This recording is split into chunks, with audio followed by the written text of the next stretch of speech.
Hi అండి. నమస్తే. Welcome to lucky homes girls. ఈరోజు మన కిచెన్‌లో రైస్, ఇడ్లీ, దోస మూడింటికి సెట్ అయిపోయి ఒక పుదీనా పచ్చడిని చూపించబోతున్నాను. ముందుగా దీనికోసం స్టవ్ ఆన్ చేసుకొని పాన్ హీట్ చేసుకోండి.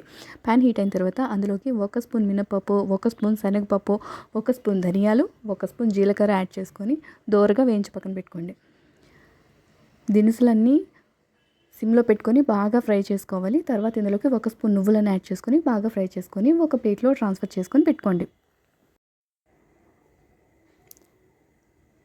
తర్వాత అదే ప్యాన్లో 1 స్పూన్ ఆయిల్ యాడ్ చేసుకోండి.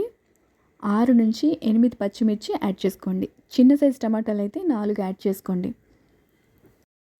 చిటికెడు పసుపు యాడ్ చేసుకోండి. పసుపు ఆప్షనల్ మాత్రమే, కలర్ఫుల్గా ఉండడానికి మాత్రమే యాడ్ చేస్తున్నాను.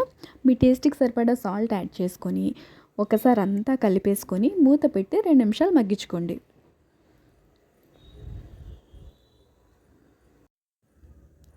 2 నిమిషాల తర్వాత మూత తీసి అందులోకి చిటికెడు ఇంగువ, 1 కప్పు వరకు పుదీనాను యాడ్ చేసుకోండి.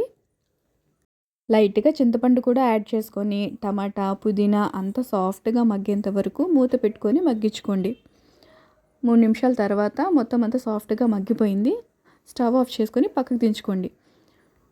మిక్సీ జార్లో మనం ముందుగా ఫ్రై చేసుకొని పెట్టుకున్న దినుసులన్నీ కూడా యాడ్ చేసుకొని మెత్తగా పౌడర్ అయ్యేలాగా గ్రైండ్ చేసుకోండి. ఆ తర్వాత అదే జార్లో మనం ఫ్రై చేసుకొని పెట్టుకున్న టమాటా, పచ్చిమిర్చి, పుదీనా మిశ్రమాన్ని కూడా యాడ్ చేసుకొని మొత్తం అంతా మెత్తగా పేస్ట్ అయ్యేలాగా గ్రైండ్ చేసుకోండి.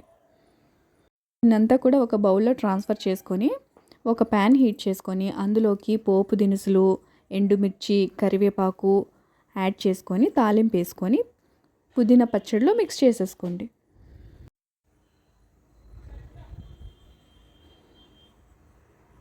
అంతేనండి. చాలా సింపుల్. పుదీనా పచ్చడి 5 నిమిషాల్లో రెడీ అయిపోతుంది.